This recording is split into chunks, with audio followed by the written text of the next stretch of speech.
मैं next request करूंगा जनाब परवेज मर्चेंट सर को स्टेज पे प्लीज कि वो आए and share his insight. So just a short introduction about Parvez Merchant sir. He is the principal of Mehdi School and Girls College in Bhavnagar, Gujarat. Thank you so much for big round coming of all the way, applause. sir. Please round of applause for Parvez sir.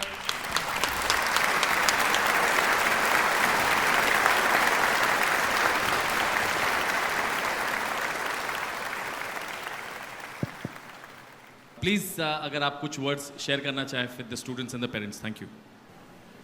औज़ु बिल्लाहि मिनश शैतानिर रजीम. बिस्मिल्लाहिर रहमानिर रहीम व सल्लल्लाहु अलैका या वलियल अस्र अदरिकना. सबसे पहले तो मैं शुक्रगुजार हूँ अनफाल एजुकेशन का कि मुझे दावत दी और यहाँ आने का मौका दिया और आप लोगों से बात करने का भी मौका दिया. मेरी बात मैं अपनी एक छोटी सी स्टोरी से शुरू करना चाहता हूँ. वो स्टोरी कि जो आप लोगों ने शायद सुनी होगी प्रॉफेट इब्राहिम अलैहिस्सलाम की. प्रॉफेट इब्राहिम अलैहिस्सलाम के लिए हम लोगों को पता है कि नमरूद ने बहुत बड़ी आग रोशन की थी. उस टाइम पे एक छोटा सा फ्रॉग था. वो फ्रॉग अपनी तरफ से वो आग बुझाने की कोशिश कर रहा था. जब उससे पूछा गया कि आग बहुत बड़ी है, तू इतना छोटा सा, तेरी ज़बान और छोटी सी, उसमें भी थोड़ा सा पानी, ये आग कैसे बुझेगी? तो बोला कि मैं क़यामत के दिन खुदावंदा को मैं जवाब दे सकूंगा कि जितनी ताकत मुझे दी गई थी उस ताकत से मैं वली खुदा की हेल्प कर रहा हूँ और ये आग को बुझाने की कोशिश कर रहा हूँ. उसी तरह से it's a very fact thing कि मुस्लिम समाज में एजुकेशन का रेट, यानी जो मुस्लिम समाज में एजुकेशन में इलिटरेसी की जो आग है, वो आग को बुझाने का काम अनफाल एजुकेशन जो कर रहा है, वाकई काबिल तारीफ है. वो आग बहुत बड़ी है, इलिटरेसी बहुत ज़्यादा है, लेकिन अनफाल एजुकेशन काम कर रहा है. पूरी मुंबई जमात और जितने भी डिफरेंट NGOs है वो सब ये काम कर रहे हैं कि इलिटरेसी की जो आग है वो कम हो जाए और क़यामत के दिन अल्लाह सुब्हानहू ताला को हम आंसर दे सके कि हमने भी कुछ किया जिससे ये एजुकेशन में जो इलिटरेसी की जो आग है वो कम हो जाए. मुझे स्टूडेंट्स के बारे में भी कहना है, क्योंकि स्टूडेंट्स जो है, एक ही बात बोलना चाहता हूं कि यू आर स्पेशल. क्यों? वीकेंड है. शायद आपके अलावा कोई और भी हो सकता है जो आज IPL का मैच भी देख रहा होगा. आपके अलावा कोई और भी हो सकता है जो किसी और दूसरी एक्टिविटीज़ में बिजी होगा. लेकिन मुझे पता चला कि मुंबई के डिफरेंट अलग अलग एरिया से आप लोग ट्रैवल करके यहाँ पे आए. काफ़ी लोग पूना से भी आए, महुआ से भी आए और इवन मुझे भावनगर से भी स्टूडेंट मुझे मिला. तो रियली मैं बोल रहा हूँ कि आप लोग स्पेशल है, क्योंकि आप लोगों को आपके कैरियर की और आपके एजुकेशन में और आगे बढ़ने की आपको तड़प है. मेरी बात अगर मैं शुरू करूँ तो यहाँ पे आप लोग एप्टीट्यूड टेस्ट दे रहे हैं. What is the conclusion? Conclusion ये है कि शायद आपको जो है आपके मन में एक ड्रीम पैदा हो जाए, आपका एक गोल सेट हो जाए, वो गोल जिससे आप आगे बढ़ सके. शायद आपका गोल इंजीनियरिंग होगा, शायद आपका ड्रीम मेडिकल होगा, CA भी हो सकता है, IAS IPS भी हो सकता है, इवन बिजनेसमैन भी, सक्सेसफुल बिजनेसमैन भी हो सकता है, इवन एक गुड सिटीजन ऑफ इंडिया या एक सच्चा अज़ादार या एक सच्चा शिया भी, ये भी ड्रीम हो सकता है. तो क्वेश्चन ये है कि जो भी आपका गोल है, अगर आप चार्टर अकाउंटेंट या इंजीनियरिंग में आगे बढ़ना चाहते हैं, अभी आप 10th स्टैंडर्ड में पढ़ रहे हैं, नेचुरली आपको 6, 7, 8 साल तक अभी आगे जाना है. उस दौरान आप अपना ड्रीम, आप अपना गोल किस तरह से खत्म कर पाओगे। और ये जो 6 या 8 साल का सफर है, वो 8 साल के सफर में काफी तरह की चैलेंजेस आएगी। तो क्वेश्चन ये है कि ये ड्रीम को कंप्लीट करने के लिए, ये गोल को कंप्लीट करने के लिए आपको क्या करना होगा। What is the answer, what is the solution. क्योंकि ये सफर बहुत बड़ा है, 6 या 8 साल में काफी चैलेंजेस आएगी आपके पास। तो which are the key features. इसका आंसर मैंने शॉर्ट में रखा है HKPS। शायद याद नहीं रहेगा HKPS, इसको मैंने बोला है हांगकांग पेरिस। यानी कि अगर आपको गोल को खत्म करना है, आपके ड्रीम को अचीव करना है, तो आपको हांगकांग पेरिस करना पड़ेगा। वो क्या HKPS, ये क्या है। HKPS ये है H for hard work, A for always acquire knowledge, third perseverance, and fourth and last always focus on solution, not a problem. आज आप घर पे जाएंगे, शायद घर पे भी आपको पूछेंगे कि ड्रीम कंप्लीट करने के लिए, गोल कंप्लीट करने के लिए क्या करना है। एक ही आंसर है, क्या, हांगकांग पेरिस या HKPS। थोड़ी सी डिटेल में मैं बात करता हूं हार्डवर्क के बारे में। हार्डवर्क के अंदर मेन 3 पॉइंट्स है। अगर आपने ये 3 पॉइंट्स कर दिए तो मेरे ख्याल से आप अपने ड्रीम के काफ़ी नज़दीक हो जाओगे, आप अपने गोल के काफ़ी नज़दीक हो जाओगे। ये 3 पॉइंट क्या है। थर्ड पॉइंट जो आपके सामने स्क्रीन पे दिख रहा है, यूज टेक्नोलॉजी वाइजली। प्रॉब्लम क्या है, अभी सभी बच्चों के हाथ में मोबाइल है। मोबाइल स्टडी के बारे में सबसे ज़्यादा जो कोई डिस्ट्रैक्ट करने वाली चीज़ होती है वो मोबाइल है। मोबाइल के अंदर एक सर्वे हुआ है, आप सर्वे जो है वो ChatGPT में भी देख सकते हैं, को-पायलट या व्हाट्सएप के मेटा या गूगल के जेमिनी में भी चेक कर सकते हैं। आपको पता है एक इंसान कितनी बार 24 आवर्स में स्क्रीन को टच करता है। Any idea. हम लोगों को शायद पता नहीं है। कोई बोले कि सर 24 कलाक में शायद 50 टाइम्स, 100 टाइम्स, 200, 500, 1000, 2000। मिनिमम जो फिगर आ रहा है कि एक इंसान 24 आवर्स में मोबाइल में 2600 प्लस इतनी बार स्क्रीन को टच करता है। एग्जाम्पल दो, हम सिंपली लिखते हैं गुड मॉर्निंग, गुड GOOD 4 बार हमने स्क्रीन को टच किया। आप सोचो स्टडी में सबसे बड़ा जो डिस्ट्रैक्शन है, जिसके ऊपर हमें हार्ड वर्क करना है, हमारे बच्चों को हार्ड वर्क करना है, इससे दूर रहना है, यूज वाइजली करना है, वो मोबाइल है। एप्पल किसने आविष्कार किया? स्टीव जॉब्स ने। स्टीव जॉब्स की आप बायोग्राफी पढ़ो, वो बोलता है कि जब तक मेरे बच्चे कॉलेज तक नहीं पहुंचे तब तक मैंने अपने बच्चे को सादा फ़ोन दिया था, स्मार्टफोन नहीं दिया था। स्टीव जॉब खुद बोल रहा है कि ये कैसी बला है जो मैंने बनाई है, वो मुझे पता है, ये बच्चों का फ्यूचर बिगाड़ देगा। तो टेक्नोलॉजी का यूज़ करना है, उसमें हार्ड वर्क करना है, लेकिन वाइजली। सेकेंड पॉइंट जो है, हार्ड वर्क के अंदर चैलेंजेस बहुत आएगी आपके सामने। अभी चैलेंजेस में भी दो टाइप्स है, एक एक्सटर्नल है, एक इंटरनल है। एक्सटर्नल चैलेंजेस क्या होती है? एक्सटर्नल चैलेंजेस का सॉल्यूशन आपका टीचर है। किसी भी स्टडी में कहीं भी प्रॉब्लम आया, आप अपने टीचर्स को बोलो, पेरेंट्स को बोलो, अनफॉल एजुकेशन को बोलो, काफ़ी NGOs है उसको बोलो, रिलेटिव्स आप उसको भी आप बोल सकते हैं। लेकिन इंटरनल चैलेंजेस को आपको खुद ही फेस करना है, आपको खुद ही लड़ना है, आपको खुद ही हार्ड वर्क करना है। इंटरनल चैलेंजेस में भी काफ़ी इंटरनल चैलेंजेस है। एग्जाम्पल प्रोकास्टिनेशन है, लेजीनेस है। लेकिन सबसे बड़ा अगर इंटरनल चैलेंज जो हर स्टूडेंट को फेस करना है, सिर्फ स्टूडेंट को नहीं, इंसान को भी, यानी मुझे भी वो इंटरनल चैलेंजेस फेस करना है, आपको भी करना है, पेरेंट्स को भी करना है, NGOs को भी करना है। वो क्या है पता है? सबसे बड़ा इंटरनल चैलेंज जिसके ऊपर हार्ड वर्क करने की ज़रूरत है, वो है सेल्फ डाउट, गिव अप।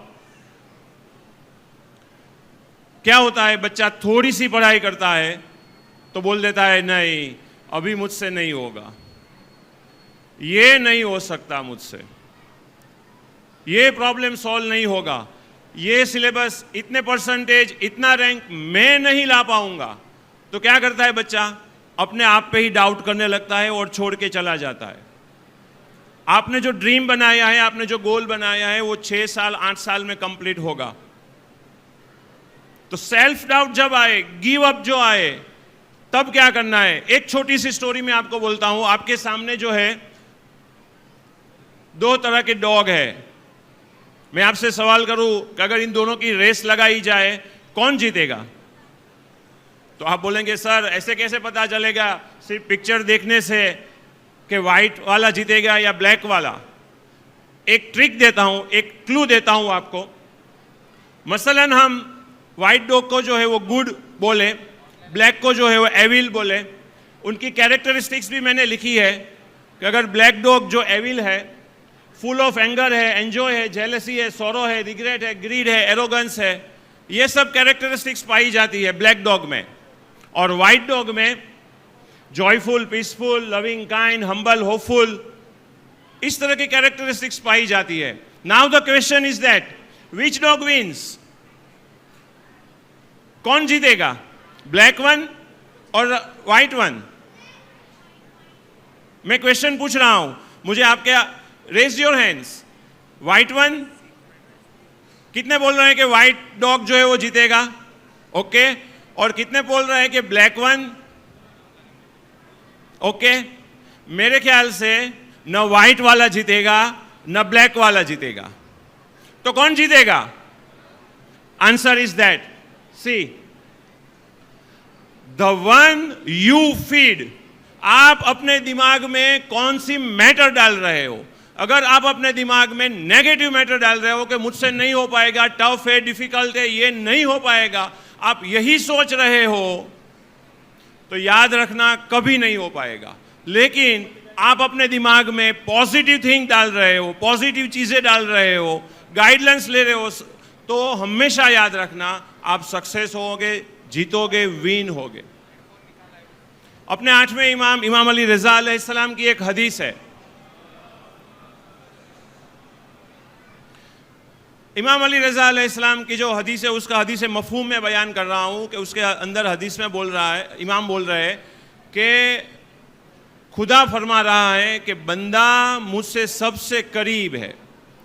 दूसरे शब्दों में बोलूँ तो बंदे से सबसे ज़्यादा करीब अल्लाह है।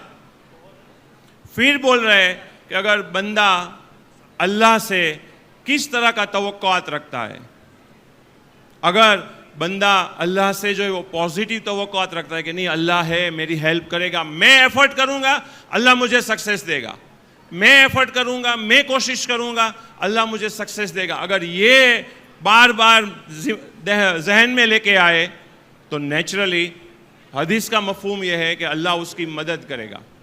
लेकिन वो नेगेटिव सोचे तो naturally result is also negative. Third and last point hard work के अंदर वो है आपका स्टडी प्लान। स्टडी प्लान में भी काफ़ी पॉइंट्स है, सब पॉइंट्स में मुझे लेना नहीं है। Example time management, time management आपको पता है। एग्जाम्पल जो है वो स्वॉट एनालिसिस, स्वॉट एनालिसिस आपको पता है। अभी मैं देख के आया यहाँ जो एप्टीट्यूड टेस्ट हो रही है उसके अंदर आपका स्वॉट एनालिसिस होता है, तो मुझे उसके बारे में भी बताने की ज़रूरत नहीं है। एक पॉइंट सबसे ज़्यादा इम्पोर्टेंट, 28 ईयर्स जो मेरा एक्सपीरियंस है टीचिंग लाइन में, सबसे इम्पोर्टेंट एक चीज़ जो होती है स्टडी प्लान के अंदर वो है रिपीटेशन। काफ़ी बच्चे मुझे आके बोलते हैं सर मुझे याद नहीं रहता। काफ़ी पेरेंट्स आके बोलते हैं मेरे बच्चे को याद नहीं रहता। और काफ़ी बच्चे ऐसे भी बोलते हैं कि सर कल शाम को पढ़ा था, आज सुबह में पेपर आया ना तो सब भूल गया, कुछ याद नहीं रहता। What is the solution? Study plan के अंदर, उसके अंदर मैंने आपके सामने एक एक्सपेरिमेंट रखा है। एक पूरा रिसर्च हुआ था। ये साइंटिस्ट है जर्मन, हेरमैन करके एक ये साइंटिस्ट है। उसने पूरा एक एक्सपेरिमेंट किया, पूरा रिसर्च किया, और रिसर्च के बाद जो क्लू हम लोगों ने दी, उसने क्या किया, एक बकवास सा सिलेबस सिर्फ और सिर्फ रट्टा मार के मेमोराइज कर लिया। आफ्टर मेमोराइजेशन 20 मिनट से लेके 31 डेज तक उसने उसके ऊपर रिसर्च किया कि जो मैंने मेमोराइज कर लिया था वो कितना याद रहता है।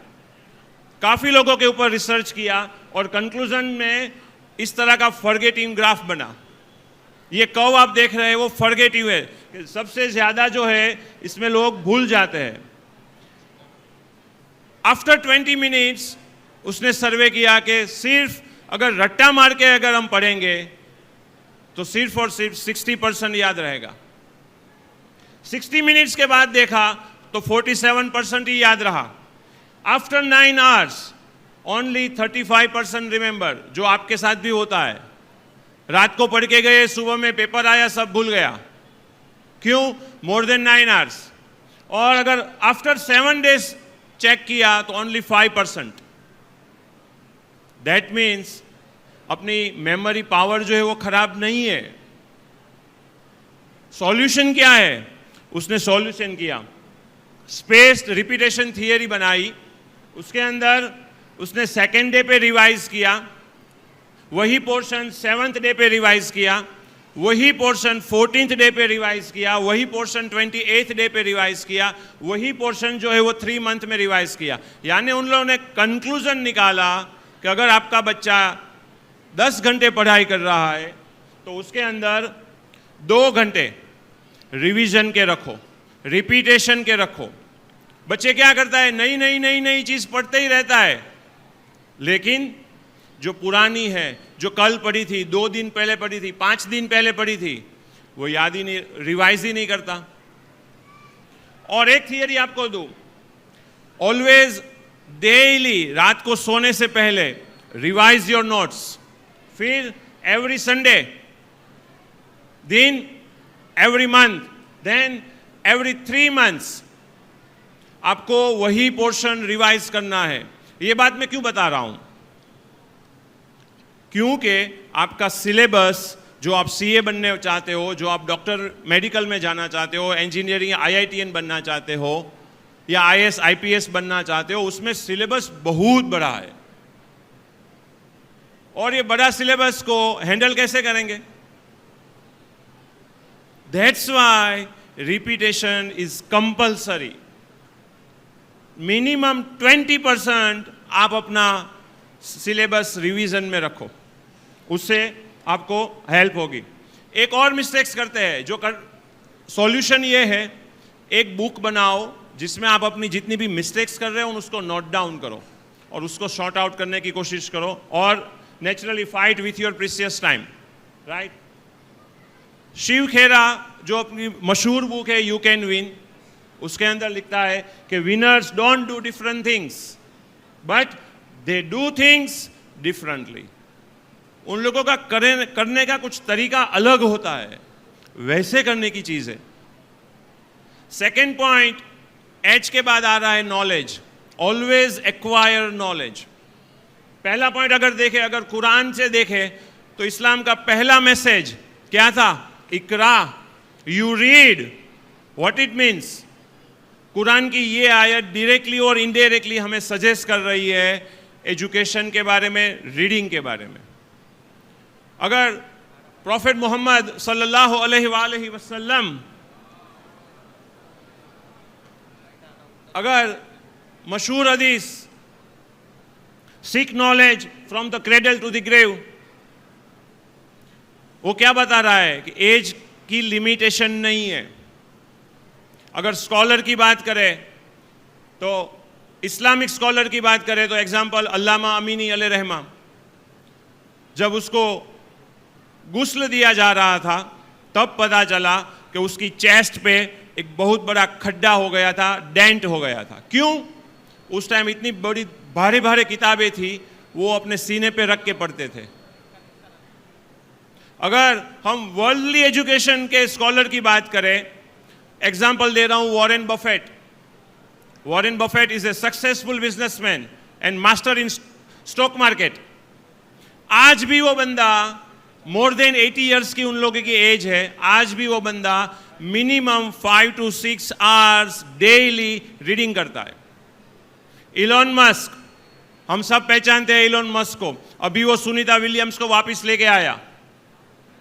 लोगों ने पूछा, तू तो साइंटिस्ट नहीं था, ये रॉकेट किस तरह बनाया, कैसे बनाया? इलॉन मस्क ने कहा, मैं बुक से पढ़ पढ़ के मैंने रॉकेट बनाया. यानी ऑलवेज एक्वायर नॉलेज. जो आपका ड्रीम है, जो आपका गोल है, उसके अंदर हमेशा याद रखो ऑलवेज एक्वायर नॉलेज. यानी HNK, हांगकांग खत्म हो गया, अब पेरिस पे जाना है. राइट? P for perseverance. इमाम सादिक अलैहिस्सलाम क्या बोल रहे हैं कि जो बंदा कोई भी एफर्ट्स डाले, कोई भी अमल करे पेशेंस के साथ, सब्र के साथ, वो कभी फेल नहीं होगा. इमाम सादिक अलैहिस्सलाम गारंटी ले रहे हैं कि जो भी आप मेहनत करो, जो भी आप एफर्ट्स डालो, उसके अंदर पेशेंस भी रखना है.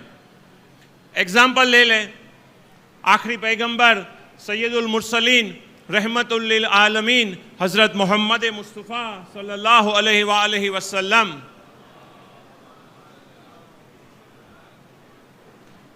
हम लोगों ने सुना है और वही हिस्ट्री सही है कि 13 साल मक्के में और 10 साल जो है मदीने में जो है वो तबलीग की बैसत के बाद. ये पढ़ के हम चले जाते हैं, थोड़ा गौर करें. 13 साल मक्के में तबलीग की, लोगों ने क्या किया? एट द एंड अल्लाह का हुक्म आया कि नबी, ये लोग आपको कत्ल का इरादा रखते हैं, आप हिजरत कर लो. लेकिन कभी भी तबलीग का काम छोड़ा? जो अपना एम था उसको डट के मुकाबला किया. तो हम भी जो स्टडी कर रहे हैं, हमारा जो भी गोल है, हमारा भी जो ड्रीम है, हम उसमें गिव अप क्यों कर देते हैं? हम हर साल देखते हैं, पढ़ते हैं कि इमाम मूसा काज़िम अलैहिस्सलाम मोर देन 14 years जेल में रहे, लेकिन क्या तबलीग का काम छोड़ दिया? जो मकसद था वो छोड़ दिया? कभी नहीं. बीबी ज़ैनब सलामुल्लाह अलैहा, करबला का वाकया हम सबको पता है, बोलने की ज़रूरत भी नहीं है. क्या किया? शायद आपके दिमाग में आए, सर ये तो अइम्मा थे या उसके खानदान के लोग थे, हम लोगों से नहीं होता. ठीक है, दुनियावी एग्जाम्पल भी दे देता हूं. IPL का मौसम है, क्रिकेट का मौसम है, क्रिकेट की ही बात कर लेता हूं. एक बंदा टेस्ट क्रिकेट में सिलेक्ट हुआ, इंटरनेशनल लेवल पे डेब्यू किया. फर्स्ट टेस्ट दोनों इनिंग में 0-0. टीम मैनेजमेंट ने निकाल दिया. 21 month, ऑलमोस्ट 2 years हार्डवर्क किया, फिर से सिलेक्शन किया, फिर टीम में आया, दूसरी बार टेस्ट खेला, 1 और 0, फिर से निकाल दिया. 1.5 year फिर से मेहनत की और कोशिश की, फिर से सिलेक्शन हुआ, तीसरी बार आया, एक टेस्ट खेला, फिर भी 0-0. 3 टेस्ट, 6 इनिंग और टोटल रन ओनली 1. और 3 साल मेहनत की, फिर से सिलेक्ट हुआ. यानी टोटल कितना हुआ? More than 6 years. अपने मकसद से, अपने गोल से वो हटा नहीं. फिर आप उसका रिकॉर्ड देखो, 90 टेस्ट मैच खेला, more than 5000 run, 16 century, 6 double century. One day में 268 मैचेस खेला, मोर देन 8000 रन, 11 सेंचुरी. यहां तक नहीं, वो अपने टीम का कैप्टन बना. कौन था पता है? मारवन अटापटू श्रीलंकन टीम का कैप्टन बना. ये तो अपने जैसा इंसान है ना. अगर वो साबित कदम रह सकता है अपने गोल में, जो उसका गोल है, जो उसका ड्रीम है, उसके ऊपर वो साबित कदम रह सकता है, तो हम क्यों नहीं रह सकते? और last, S, always focus on solution. इसको पहचानते हैं? रिकी पॉन्टिंग, ये बंदा अपनी बायोग्राफी में बोल रहा है कि जब भी वो क्रिकेट खेलने मैदान में आता था, पिच के ऊपर खड़ा रहता था, तो सभी खिलाड़ी, सभी जो बैट्समैन होते हैं वो क्या करते हैं? सब देखते हैं कहाँ प्लेयर खड़ा है, यहाँ है, यहाँ है, यहाँ है, यहाँ है करके। वो बोले कि मैं प्लेयर नहीं देखता था, मैं ये देखता था कि दो प्लेयर के बीच में गैप कितना है जहां से मुझे बॉल निकालना है। Always focus on solution. Problem तो जिंदगी में आएगा ही आएगा। आप मुझे बताओ किसको प्रॉब्लम नहीं है जिंदगी में? प्रॉब्लम आएगा। Need to focus on solution.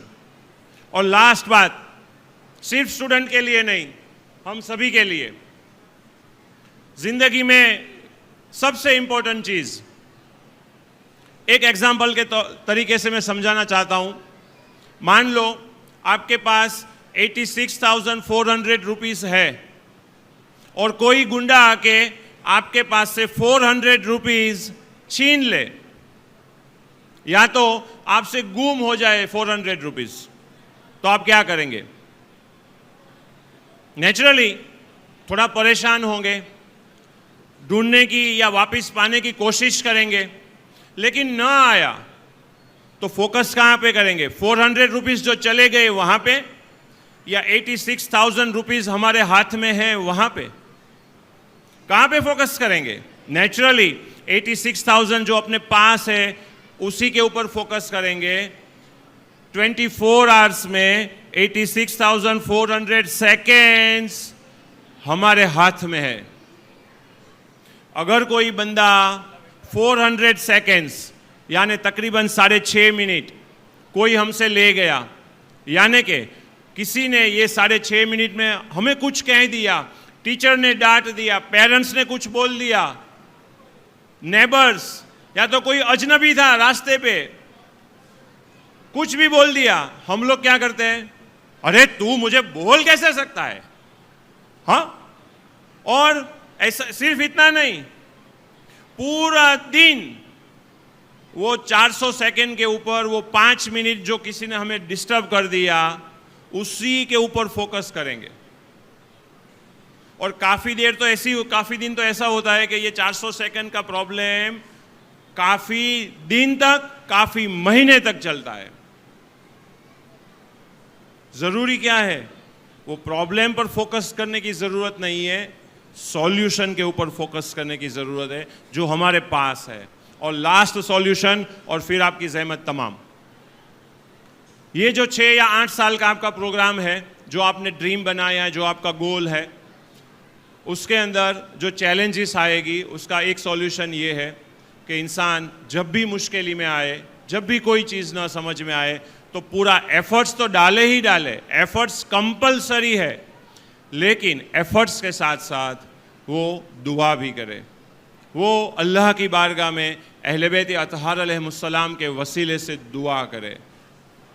वो इमाम अलैहिस्सलाम को बोले कि मौला मैं ये बनना चाहता हूँ, एग्जाम्पल मैं डॉक्टर बनना चाहता हूँ, मैं इंजीनियर बनना चाहता हूँ, ये कंसेप्ट, ये टॉपिक, ये फॉर्मूला मुझे समझ में नहीं आ रहा है, प्लीज गाइड मी। हदीस भी क्या बोल रही है कि हर्री का शफतैन इन्ना जवाब यातिक, आप अपने होठों को जुम्बिश दो, सिर्फ हिलाओ, वहां से जवाब आएगा। इंसान को जरूरी है कि अगर कहीं भी अटक जाए तो तवस्सुल का जरिया ले, लेकिन तवस्सुल के साथ साथ जो उसको एफर्ट्स डालनी है वो एफर्ट्स भी डाले। एफर्ट्स और तवस्सुल दोनों मिलाओगे तो इंशाल्लाह आपका जो गोल है, आपका जो ड्रीम है, वो ज़रूर कंप्लीट हो जाएगा, फिनिश हो जाएगा। अंत में आप लोगों के लिए बस यही दुआ है कि अल्लाह सुब्हानहू ताला अहले बैत अतहार अलैहिमुस्सलाम के सदक़े और वसीले जो भी आपने ड्रीम बनाया है, जो भी आपका गोल है, जो भी आप फ्यूचर में बनना चाहते हैं, उसमें अल्लाह आपको कामयाबी दे। अनफाल एजुकेशन और पूरी मुंबई जमात और केसरबाग ट्रस्ट और जितने भी NGOs, जितने भी लोगों ने ये प्रोग्राम में काम किया है, अल्लाह उन सभी का आमाल जो है, उसका एफर्ट्स जो है वो कबूल करे, उनकी दुआओं को जो है वो कबूल करे। Thank you very much. खुदा हाफिज़। Thank you so much, Mr. Parvez, for your thoughtful insight. Since sir has come here all the way from Bhavnagar, do we have any questions from the audience? This was more of student related, so especially there are a lot of parents, काफ़ी parents यहाँ पे हैं जो किसी के कुछ सवाल है, because sir ने एक पूरा एक टाइम टेबल, एक जर्नी दिखा दी आपके बच्चों के लिए कि अगले 7 से 8 साल उनको क्या करना चाहिए। तो इसमें पेरेंट्स का भी काफ़ी बड़ा रोल होता है। ये मत सोचिए कि बस मेरा बच्चे ने ये सुन लिया तो वो तैयारी कर लेगा। लेकिन मैं अपना एक वाकया बताऊंगा। मेरी मम्मी का एक्चुअली, मेरी मम्मी ने MBA किया था, उसके बाद उनको डॉक्टरेट करना था, तो तब मेरे नाना ने कहा कि बस अब मुझसे और पढ़ाई नहीं होगी। तो वो 7 का जो रूटीन बन जाता है सुबह से, वो उसमें पेरेंट्स का काफ़ी एक अहम, एक बहुत वाइटल रोल होता है। So any questions from the parents on how do you help your child prepare for Parvez sir over here? Anybody who has a question? Yes. Assalamu alaikum. The question is, sometimes mid-year students end up getting confused with their studies and the direction that they have chosen. So what is the solution to that? सबसे पहले तो यहाँ पे जो test हो रहा है, that is the main solution, क्योंकि वहाँ से आपको तकरीबन 12 से 15 लाइन सिलेक्ट आपको ऑप्शन दिए जा रहे हैं। उसमें से फिर आपकी जो स्ट्रेंथ और वीकनेस है यानी बच्चे की, उसके हिसाब से उसका सॉल्यूशन निकलेगा, the way that is the best way. और सेकेंड प्रॉब्लम क्या है, सबसे पहले एक एज ए पेरेंट्स अपने बच्चे की स्वॉट एनालिसिस एज ए पेरेंट्स खुद को पता होनी चाहिए कि मेरे बच्चे की स्ट्रेंथ क्या है, मेरे बच्चे की वीकनेसेस क्या है, उसके पास अपॉर्चुनिटी क्या है। और T4 काफ़ी लोग टारगेट भी बोलते हैं, काफ़ी लोग थ्रेट भी बोलते हैं, जो भी है वो पेरेंट्स को पता होना चाहिए। सेकेंड थिंग, पेरेंट्स को कभी कंपैरिजन नहीं करना चाहिए अपने लड़के या लड़की की दूसरे लोगों के साथ। वो भी एक बहुत बड़ा प्रॉब्लम है। काफ़ी बार पेरेंट्स बोलते देख मेरे दोस्त का लड़का इतने परसेंटेज लाया, या तो फिर देख तेरा बड़ा भाई या बड़ी बहन इतने परसेंटेज लेके आई, तू क्यों नहीं लेके आया। नहीं, सभी यूनिक है।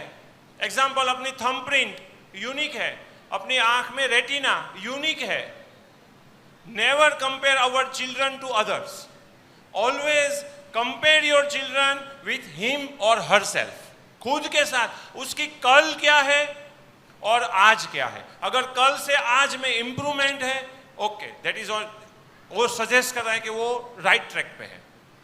और प्रॉब्लम्स में काफ़ी तरह की प्रॉब्लम्स हो सकती है। उसके अंदर मैंने मेन थिंग मैंने वही देखा है कि उसकी स्वॉट एनालिसिस अगर पेरेंट्स को पता होगी तो वो इजीली सॉर्ट आउट कर सकेगा।